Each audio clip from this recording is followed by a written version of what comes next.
Previously on the Josh Zodiac podcast. He started it.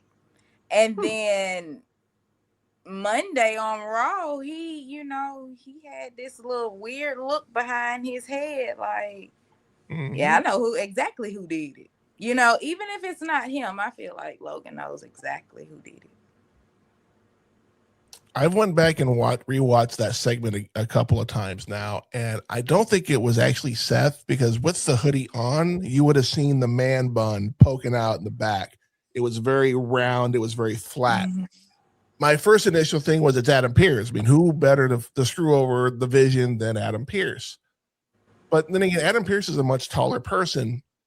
The person that had Braun Breaker is a little bit shorter, and they had a tattoo on their hand. Now, who is a superstar that I can think of from Ireland who has a tattoo on his hand? Finn fucking Balor.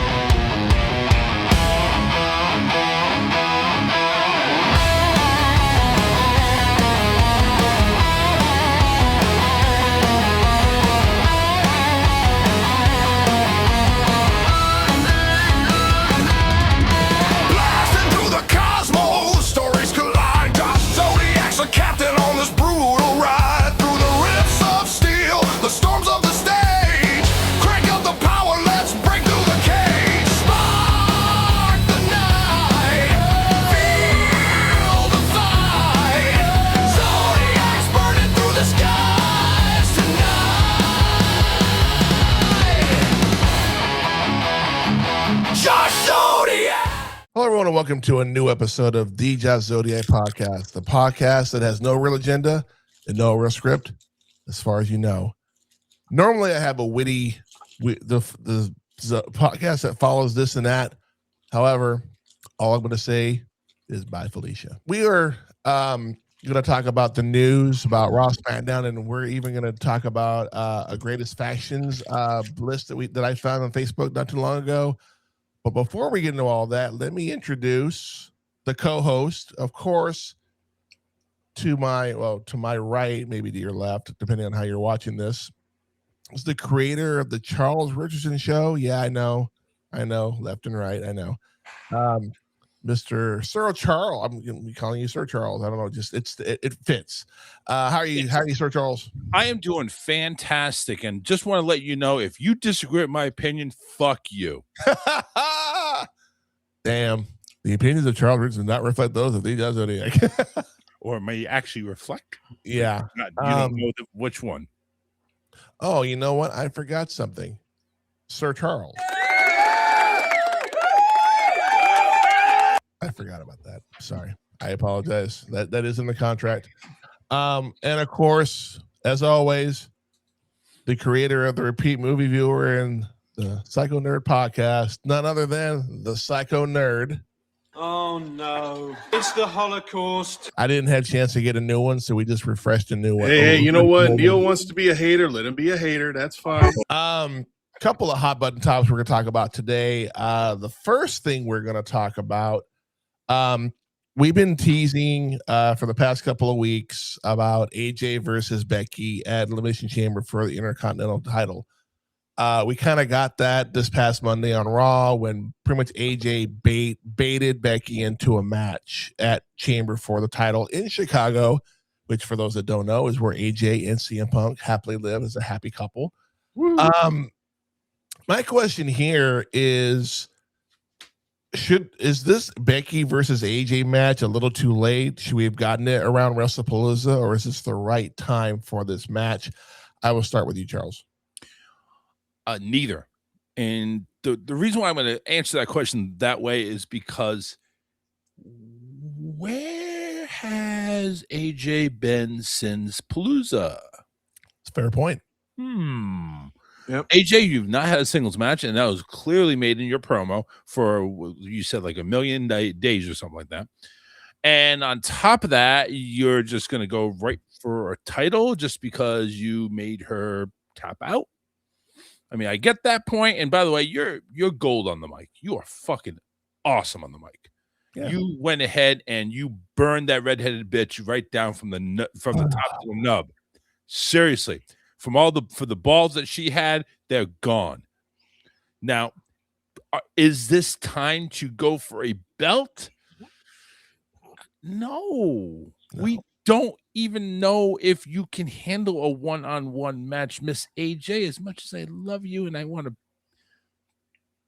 pull you over the fucking rails and just ram the shit out of you, but still, no, it's not ready yet. You and I need to have a little wrestle time in my bedroom before you go and have a championship match. Damn. I mean, listen, to find somebody else, like take on Natty or something like that. Wasn't she fucking around with your best friend, Miss Maxine Dupree? I can wrestle. I mean, find somebody to wrestle, get a storyline. I think creative, it kind of dropped the ball on this, and they're just like, let's put this spaghetti on the wall. It's in Chicago. Why not? No. What do you think, Psycho? You agree with that? I don't think. I really have to think long and hard on this one. Giggity. Number one, I really don't think AJ is going to win this match. I'm pretty sure she's going to lose. Becky is going to cheat her way to a win. I guarantee it, which ultimately is going to lead to a rematch at WrestleMania. I think that's where this is going. This is what it's setting up. And I think that's where the match should be. But I think this is kind of like testing the waters for AJ to see if she can do singles competition again. As you said, she did address it, which thank you for addressing it, AJ. The elephant in the room. Yes, we know you haven't been in a singles competition, and it goes against everything I believe in when it comes to part-timers. You know how I feel about part-timers going for championships. I don't care for it, but here's my thing. If you're going to give her the belt, make her wrestle a full schedule. Otherwise, please don't waste my time because it's just going to piss me off in the long run. But I really think ultimately there will be a match between the two of them for the title. If they don't add more people to the mix, I dare say there might even be a fatal four-way or something. Maybe those two, along with Natty and Maxine. If you want to be fun about it. It's funny. I was thinking the same thing. Personally, I think that this match should have happened not long after WrestlePalooza, like at SummerSlam or whatever show after the fact. Didn't the WrestlePalooza happen after SummerSlam? I don't remember.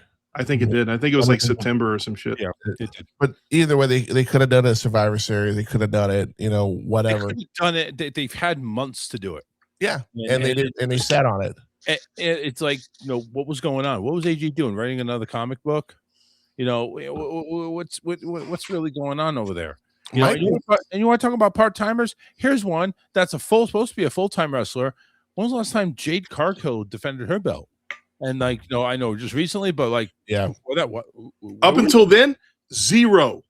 Fucking zero. I love Jade to death. I really do. But damn it, I can't stand champions who don't defend their titles. Yeah. This is not pre-1980s, guys. It doesn't work like that anymore. And I'm very vocal about that as well. However, I have kind of reevaluated everything. I don't blame the wrestler. I blame the booking. Exactly. I completely agree. It's not her fault. We're not here. I don't mean to cut you off or anything like that. But here's the thing: we're not blaming anybody. Mm-mm. We're just it's really shitty timing. Yeah. To the point, what's going on? We almost thought AJ was an afterthought, except for her couple of promos that she's cut, and everybody gets her a great big pop when she comes out. But again, where the fuck has she been? What's going on with it? And that is really a question too. It's like, okay, she hasn't wrestled a singles match. She did sign a contract to become a full-time wrestler. What really is going on? Is she trying to get back into conditioning? Maybe she's not ready for that. Maybe she's in the performance center and behind the scenes trying to get ready. And now all of a sudden it's like, I think it's time. I was going to say that maybe she's been kind of harnessing her craft, trying to get back into the swing of things. And that could be a possibility. And that I can respect. At least she's acknowledging that. You have people like Jade Cargill. I hate to throw her into the bus, but she is horrible in the fucking ring. There's a reason why her matches are less than 5 minutes long, because she doesn't last that long. Right. And But the thing with AJ, anybody that's watching wrestling that does not have a keen sense of behind the scenes shit, and that should be fairly small now with Unreal being on there. yep. But still, anybody that's watching wrestling and just watching on the surface is like, why are we bringing AJ back? What has she done? What's going on with this? I mean, this doesn't make sense. And For us, it does. Not only that, but you got to. And AJ was, she. Oh, I want to wrestle Bailey. I want to wrestle like all these competitors that have been there for a minute. But you got to remember though, back when AJ held that fucking tramp stamp fucking belt for as long as she did, the competition was very slim. You had the Bella Twins. Nope. You had Alicia Fox. Nope. You had Kelly Kelly. Nope. Beth Phoenix is probably the only one on that roster that I could give any credit to. She was one of the few. She was very one of the few. I think AJ is out to prove that she can hang with the big girls instead of the big boys, the big girls. And I applaud her. If she wants to do it, that's fine. I just hope nothing really bad happens because I don't want to see her get hurt. No. When you take a look at WrestlePalooza, which is the last match, right? That's the last match she's had. Do we see? Does she still have it, or do you think there's still some question marks there in regards to her time in the ring when she got tagged in? Is there still some question marks on can she handle the workload? Well, I'll answer that with this: is that she was in the ring very, very small amount of time, not even enough to make an evaluation. She was in there at the last minute long enough to put that submission move on Becky for her to tap. Nobody can make a valid evaluation of that without seeing her in the performance center, seeing her run the ropes, take the bumps, and all that stuff. So, I guess we're going to find out next Saturday if she can hang. I think this here, the Elimination Chamber, with that match, I will have to put out there that I think this is her first match as a full-time singles wrestler. What do you guys think? I'll agree 100%. Yeah, I mean, I didn't actually see WrestlePalooza. I haven't had a chance to go back and actually watch it yet, but that was going to be my question. How did she perform? But if you say she was in the ring less than a couple of minutes, then that proves right there that she was there simply just for attraction. She was there, for nostalgia, for attraction, to get butts in the seats, people to view, because AJ is still regarded as one of the best female wrestlers of the history of the women's title. Bottom line. So if she wants to finally come back after all these years of saying she wouldn't want to come back, I agree with what you say. I applaud her, and I hope things go well for her. I really do. Yep. Yeah, we could debate on this all fucking day, but let's move on to, and this just happened last night on SmackDown. Charlotte Flair, Kiana James, I think is her name, and Nia Jax had a chamber qualifying match. And on paper, Charlotte wins because Charlotte always fucking wins. She's just like her fucking dad. She has to win everything, woo this and woo that. But in a change of events, Kiana James sneaks in and steals one, quote unquote, steals one. And social media is fucking pissed. It's fucking bad booking, man. Charlotte deserves a shot. Fucking, why are you going to put somebody who's never been in the chamber before in the chamber match? That is the stupidest thing I've ever heard. That is stupid. Isn't the whole idea of, promoting, leading things up to WrestleMania that we want to put people who've never been in the Elimination Chamber, giving people who've never had the opportunity to do this? I mean, well, you don't have to look very far to realize that's not the case. If you don't believe me, look at the fucking Rumble winners. Yeah, Roman Reigns and Liv Morgan. Liv Morgan probably a little more deserving than Roman. Roman can go kick rocks as far as I'm concerned. But I keep telling myself, and we'll talk about this later, just because he's in the match doesn't mean he's going to fucking win. Just like if you win the Money in the Bank contract, it doesn't guarantee you're going to fucking win. So the question that I have about that is, are you okay with Charlotte not winning this match and giving it to some fresh blood into the chamber? Start with you, Psycho. Yeah. I'm totally okay with it. I mean, yeah, I get it. Charlotte is actually over with the crowd, which is a big change from about 6 months ago or however long it was before she got with Alexa. They were booing her out of the fucking building. It's interesting as all hell how quickly that coin flips. You know what I mean? But no, I'm totally okay with the idea of giving somebody else a chance, because just like with all the other matches we see over the years, the year specials or whatever, it's always the same damn people. And this girl, I've only seen her on TV a few months now. Yeah. Give or take with Julia. So yes, I'm okay with that. I mean, like he said, she's probably not going to win, but at least she's in there. It gives her an opportunity to get some experience. It's like when you go to a job and people say, well, we can't hire you. Why not? You don't have any experience, but I want experience. Well, you can't get it here because you don't have any. And it's like, well, how are you going to get it if you're never given that fucking opportunity? And the same can be said about Javon Evans too. He's the wild card in the chamber match, but again, they need a high flyer in the chamber match. Dude, the Elimination Chamber needs him, dude. Yeah, that guy is a walking rubber band, for Christ's sakes. Charles, anything you want to add to that? So yeah, I'll add to it. I mean, basically, I'm very happy, Kiana won, because the other two men that she was facing in that ring, basically, man, that's fucked up. I'm sorry. I mean, no, it's funny. It's the two males. I mean, it's a female competition, and when you have wangs that you look like a wang and you feel like a wang, seriously, Kiana came up and basically took the odds that were stacked against her, literally in this case, and went ahead and took out the man-child, the Charlotte Flair. So, I mean, I applaud Kiana, and I think both Charlotte and Nia can go back to the starting line for the men's division. I mean, it's fine. I mean, for me, people, when Charlotte came back from that knee injury that she thought she wouldn't be able to come back from, and they booed her out of the building, this is not even kayfabe. This is legit. She was like, "What the hell? I thought they loved me, and they don't. They don't like." And then they had to do something. So, and again, this happened again some years ago when they wanted Becky to do a heel turn, and they did it against Charlotte. And I'm like, ooh, that's a bad option because nobody likes Charlotte.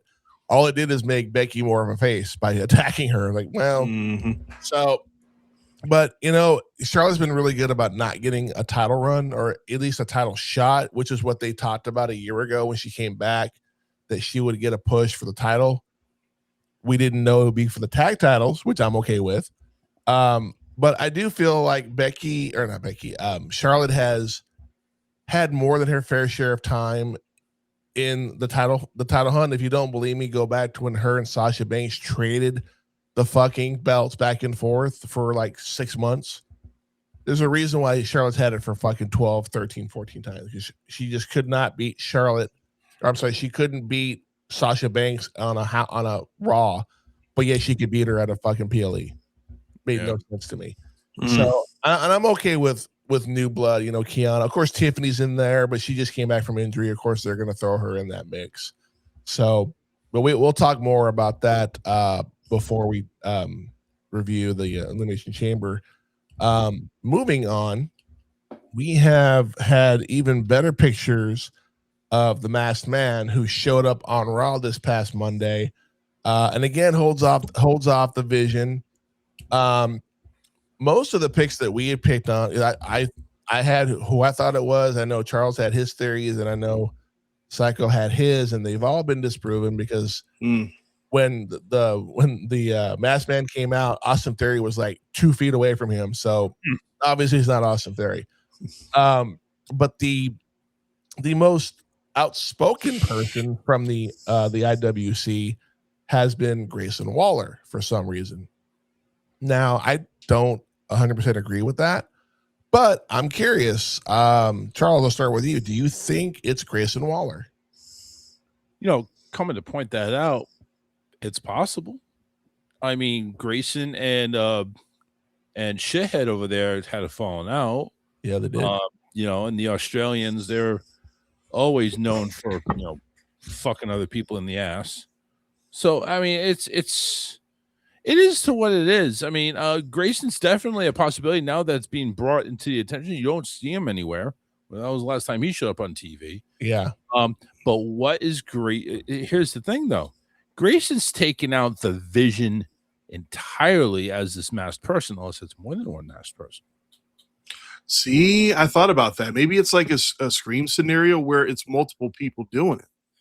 Like maybe they're changing it up every so often to keep people guessing on what's going on. Because at this point, I'm ready to throw my hands in the air and say, you know what? Let's just keep this going until we finally get a fucking reveal and see who it really is or who they are. Because for all we know, it could be a group. Now, here's the thing. You mentioned that Grayson Waller was Australian, which I totally forgotten about that. And I thought about this earlier in the week. Who's the one person in the division that the Masked Man has not attacked yet? Ooh, Bronson Reed. Bronson Reed is from Australia. Yeah. Ooh. Yeah. The plot thickens. And when I first saw it, that kind of makes sense now. When I first saw it was Grayson Waller a week ago, I was like, yeah, that's bullshit. There's no fucking way it's Grayson Waller. You're full of shit. But as time went on and I let that pot of soup kind of come to a boil, I'm going, wait a minute here.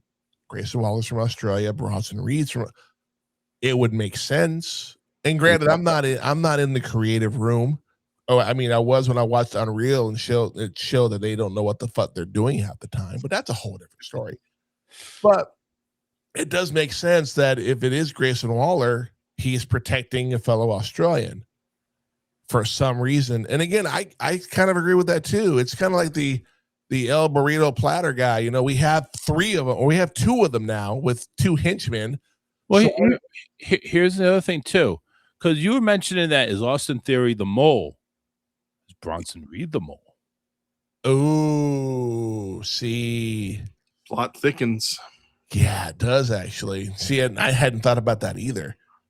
I'm gonna tell you right now, if that is 100% true, this will be the second time this podcast has called something on a show. Because we called that heel turn last year, of John Cena's heel turn last year, which I still need to find that audio. That was a long episode. That was a 2-hour episode that I wish I could have back.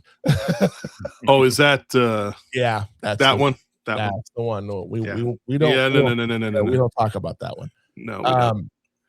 But again, it does make sense that if it is Grayson Waller protecting Bronson, and the fact that maybe Bronson is the mole. It's definitely, it was Professor Plum in the library with the candlestick time. They're giving us little clues here and there that, little breadcrumbs. I know it's a horrible analogy, but it's spot on. No, it's true. Tim Curry. All we need is Tim Curry dancing around and doing dumb shit.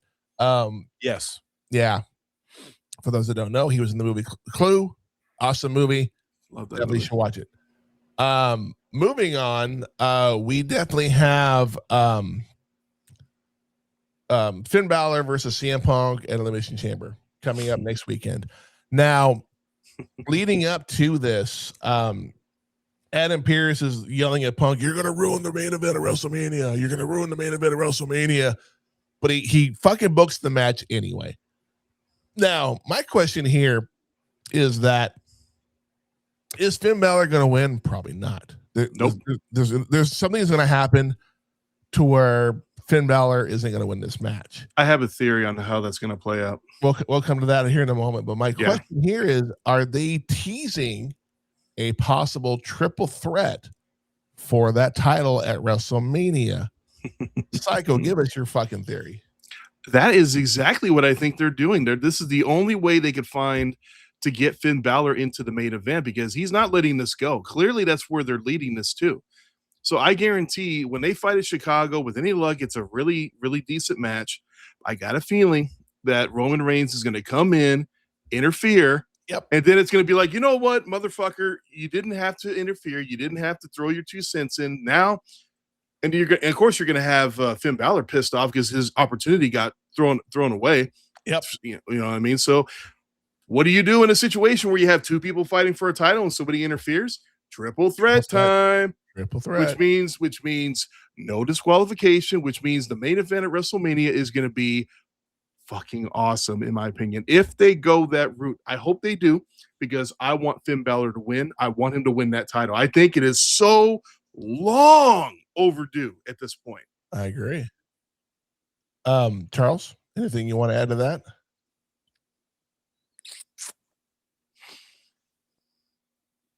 No. Honestly, I like that idea. The only thing is, I really do hate a Royal Rumble winner having to go and take and have his match blown up with another person. I hate a triple threat match that you won the Rumble for. You deserve to have that champion. So Roman Reigns, I don't think should really be the one to go ahead and force his hand in this one. I think it should be CM Punk Roman Reigns at WrestleMania. I think that is a worthy candidate for a WrestleMania main event. Yeah. Is it though? I mean, I think it is. Now, if Finn Balor, let's hypothetical here. If Finn Balor does win this match, if he does, holy shit, that would what's the problem with Finn Balor and Roman Reigns? There isn't one. But if they're going to go that route, then CM Punk could pull his rematch clause. Even though they don't do that anymore, but they could totally pull that out if they wanted to. Mm-hmm. They could. Yeah, they could. But that could be a rematch on Raw. Yeah.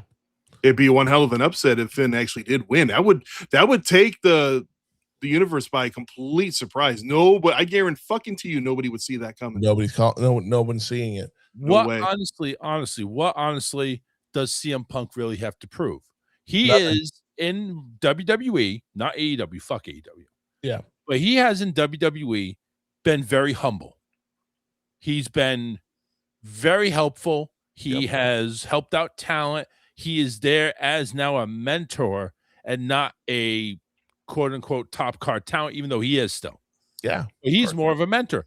Why not go ahead and say, hey, buddy, listen, we're going to give you the title. I had my WrestleMania main event already. Yeah. You go have yours. Okay, so you're talking in the sense that he would be doing this as a way of elevating Finn Balor like he deserves. Correct. That's what I'm hearing. Correct. Okay, you know what? I agree with that too. That's good. Here's a theory that I talked about on the Wrestling Rewind on this past Thursday, which is another podcast that I do. And we both, the gentleman that hosts the show was like, wow, I hadn't thought about that theory. But here's what I'm thinking is that CM Punk and Finn Balor are going to put on a banger of a match. Someone's going to interfere, have it be Roman Reigns, have it be one of the Usos, which I think that would make more sense. One of the Usos is trying to get in good favor with Roman again, even though they've kind of fallen out. Because remember, Roman had told Jay, I don't want to see you till Thanksgiving. This is like a year ago or so. There's some sort of hostility between the two, or between the three, I should say. But I feel like someone's going to interfere in that match. It's going to cost Finn Balor the match. CM Punk retains the title. Finn Balor's going to be like, what the hell? I didn't get a proper rematch, or I didn't get a proper match. I want to be in the main event of WrestleMania. And it'll be pretty much Punk again going, put him in the match. Let's make it happen. And then I think we might even get some sort of stipulation, because it is going to be no disqualification, obviously. Let's do this. Let's take WrestleMania 40. All right. Let's take that. How did Cody Rhodes and Roman Reigns come to pass? Wasn't the original idea, remember? Nope. To be Roman Reigns and The Rock. Yep. Yeah. They had to pivot because of all the backlash. Yep. What if we have Finn Balor and Roman Reigns and all of a sudden there's backlash? Okay, throw CM Punk in there and we'll make a storyline out of it. They can pivot. They could see how it would work if Finn Balor won, and we would just say it's all part of the plan. It's all part of the show. That's an interesting theory. But then again, you got to remember, though, back when they were doing that was when Rock was trying to insert himself into a match he had no business being in the first place. Amen to that. Zero. I agree. But the whole process of how everything ended up was a pivot to, I don't like this majority fan vote. Yeah. But you're right. Yes. In this particular instance, there was a major fucking problem. Oh, people were pissed. You're taking a WrestleMania main event, which is what you're guaranteed in the Rumble. Yep. Cody picks the person. That's it. That's it. Everything's done. There should not be, well, we're going to do this and you can wait till next WrestleMania. No. It's so what they tried to do, and it failed, is to try to do that. Now, would it really be that bad to see Finn Balor, Roman Reigns? Would it really be that bad to see those two? You have Finn Balor and the Judgment Day against Roman Reigns and his cousins. Yeah. But the way that CM Punk and Roman Reigns have been cutting promos on each other, CM Punk has to be in that match in some magnitude, some capacity. Sure? So what I'm thinking is that Finn is going to find a way into that match, triple threat match. Fuck Roman. I don't give a shit if he cries or not. He shouldn't have won the Rumble in the first fucking place, but that's neither here or there. We have everybody comes out, and then Finn Balor returns as the demon. The demon Finn Balor returns at WrestleMania. Hell, we might even see him in Chicago for all we know. Yeah. No, and I want that. I want the return. If they're gonna do it, they got to do it at WrestleMania. It's gonna be at the biggest stage. That's You fair. can't do it in Chicago, and you don't waste that opportunity on a match where he's gonna lose. But what if he wins? Think about that. We talked about that. If he comes out as the demon in Chicago, he's fucking winning. If he doesn't, he's not winning the match. Period. That's where I'm at with that. That's a way to look at it too. And again, this is another topic we could go back and forth on all day long. One last little swerve. How many days is it between Elimination Chamber and WrestleMania? More than a month. Yeah, more. 5 weeks. More than a month. Finn wins. Roman goes ahead and says, hey, you just cost me this, blah, blah, blah. You and me go. Roman wins the title. It's still CM Punk and Roman at WrestleMania. That's just dropping the title too many times. Yeah, I agree. It also makes Finn look weak. It really does. Well, it would be repeating the same thing that happened before. He only had it for one day originally. Yep. So I really don't want to go down. I really don't want to go down that road again. I hope they're not stupid enough to do it. Well, I'll take that off the table there. It's all good. We will move on. It sounded good in here, but then when I started, that's what this is all about, dude. That's what this is all about. Sharing ideas. How that works. The last topic we'll talk about. I saw a list of the 10 greatest factions in WWE history, not wrestling, not WCW, but in wrestling or in WWE history. Because if we're talking WCW, we got to talk about that, but we're not. Yeah, of course. And we got to talk about the NWO, but they're not on here either. Just to clarify, 4 Horsemen are not on here, and neither is the NWO because technically they are a WCW product. Yeah.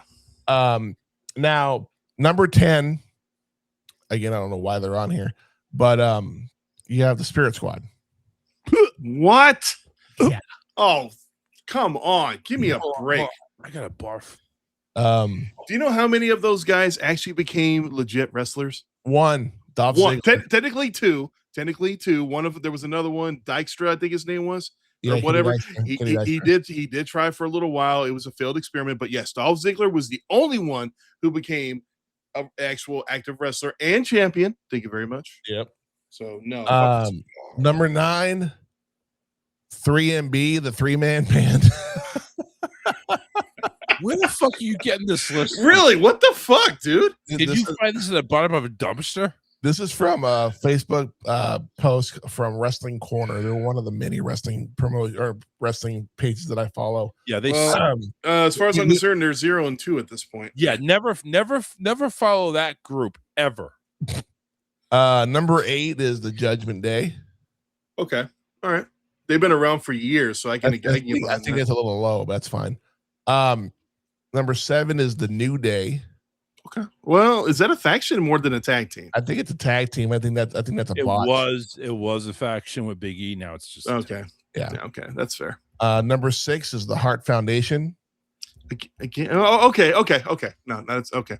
Pre-Attitude Era, there were more than 2 people. That's fine. Yeah, you had Brett, Owen, Jim the Anvil Neidhart, and you had Bill Pullman on there as well, I believe. For a brief period. Yeah.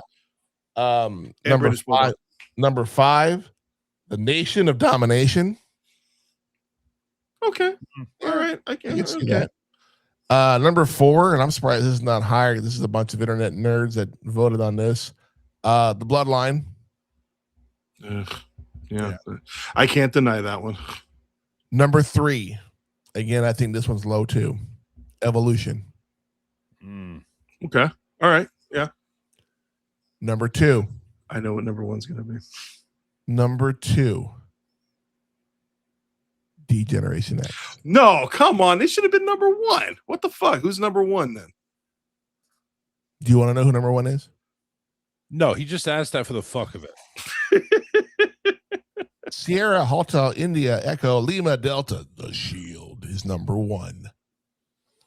Ooh. I don't like the Shield out with number 1. I'm going to be honest with you. You do or you don't? I don't. I don't either. I would prefer Evolution or DX taking the top spot.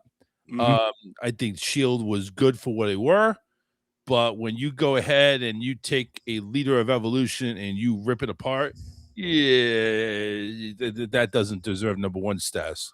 No, especially when you take into consideration that with the Generation X, after Shawn Michaels lost the title at WrestleMania, did it just screw things up for DX? Hell no. Nope, they got stronger. Triple H took the top spot, brought Sean Waltman back in, who got fired from WCW sometime prior. And that same night, they brought in the New Age Outlaws to make a new brand of DX, and it was even better than before. See, if I in China. If I were to redo the top 5, which is a Shield, the Generation X, Evolution, Bloodline, and Nation Domination, I would put DX as number 1. Evolution is number 2. And I put DX at number 1 because they changed the way the game was played.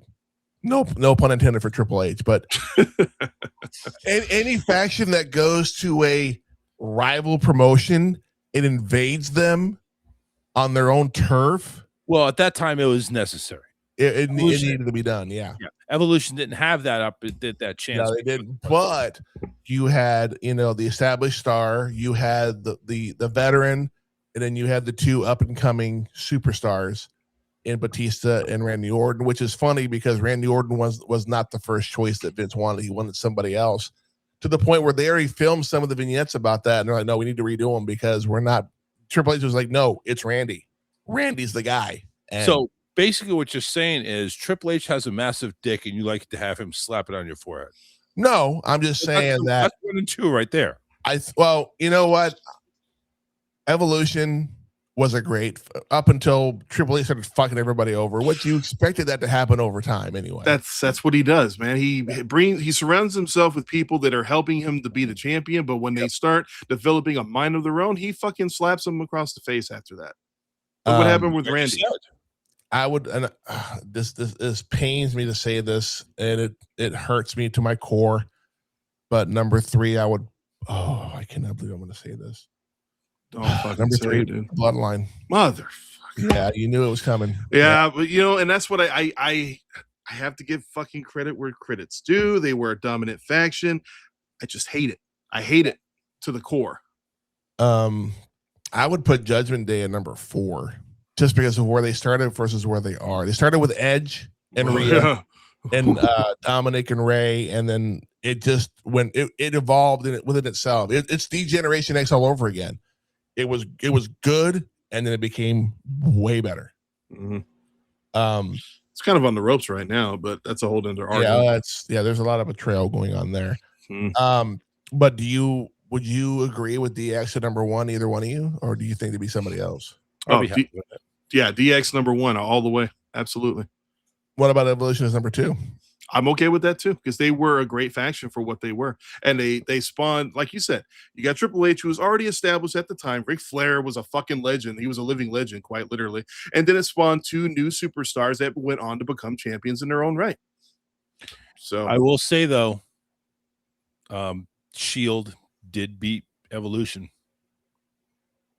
Yeah, but they were all of them were past their prime at that point too. I don't know.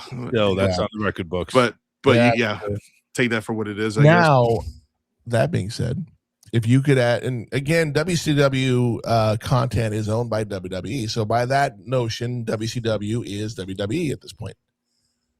That being said, I have DX as on my list. I have DX as number 1. And if you're going to talk about factions, then you have to talk about the NWO. You have to. It's got to be in the conversation. Who is number 1? NWO or D-Generation X? Charles. NWO.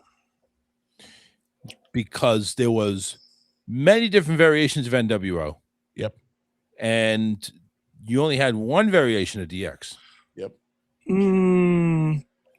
Well, you had two. If you technically, if you it depends on how you. Yeah, it depends on how you look at it. If you're gonna go with a technicality, that's no. Yeah. Don't go with a technicality. It was NWO was many different. That spawned many different children, kind of like getting a fucking gremlin wet. Well, you're not wrong. I mean, you had the black and white, and then eventually you had the wolf pack. I agree with that notion altogether. Right. But the idea of D-Generation X was only the one. Going back to what I said before, you had the original DX with Shawn Michaels and Rick Rude, who was a part of the group temporarily before he jumped ship to WCW. Yep. But then you had the night after WrestleMania 14, where we spawned a whole new group. And if you want to take it a step further, when they disbanded a year later at WrestleMania 15, when Triple H turned his back on the New Age Outlaws and X-Pac, go figure, they reformed again to make a more darker version of the D-Generation X. Yeah. So if so it depends on how you look at it. There's another point too. DX was a very unstable relationship. NWO stood the test of time. Well, the problem with NWO over time is that everybody was in NWO. That's what killed not only in the NWO but the WCW product itself, is that everybody was in NWO. Mm-hmm. It was like you had of 100 people on talent, like 75% of them were in NWO, and it just like who do you have them wrestle this week? The same guy he did last week. The fuck. But if you're talking about NWO at its purest, and I'm talking the original three, the Outsiders and Hulk Hogan, I got to put them at number one because they changed the game. They took a worldwide hero to many people, adults and children alike. Mm-hmm. And he pretty much gave them a big middle finger and said, "Fuck you, brother. I'm the bad guy. This is the new world order of wrestling, brother." And I know they showed shots of kids crying in the crowd. It was impactful as all hell. It really was. I'll never forget that night. Never. It's one of those things that you remember where you were when it happened. Mm-hmm. And I think the NWO, of course, they got really, really stupid and stagnant after a while, but at its core, it changed the way wrestling was promoted and the way things went down. Yep. And nobody can take that. DX was great for DX was a great counter to that. Ultimately, WWE won the war, or WWF won the war, but NWO and WCW fired the first shot across the bow and hit their mark. Can't deny that. No, you can't deny that. No. That being said, that will conclude this particular episode of the Jazz Zodiac podcast. Psycho Nerd, promote your shit. Well, you can find me currently on YouTube at my YouTube channel, Repeat Movie Viewer. And that's also where my podcast is currently. I will change that in the future, but currently you can find the Psycho Nerd podcast on YouTube. You can just type in Psycho Nerd podcast or go to my YouTube channel. They're pretty much in unison at this point. Charles, promote your shit. It's the Charles Richardson Show. We are live on Wednesdays from 8 to 10 Eastern Time. Facebook, YouTube, just type in the Charles Richardson Show and join us and have some fun. And as always, you can find the Jazz Zodiac podcast on Spotify, Apple Podcasts for the audio, and on YouTube for the video. Also, make sure you like, subscribe, follow, and hit that bell notification for not just the Jazz Zodiac podcast, but also the Real Movie Critics. You can find that on Spotify and as well as YouTube. Still working on the Apple Podcast part of that. But I will have the links for everybody's stuff in the link descriptions below. For Sir Charles and the Psycho Nerd, I am the Jazz Zodiac. This has been the Jazz Zodiac podcast. And remember, kids, until next time, in the world of Superman, be the Green Lantern. We'll see you next time.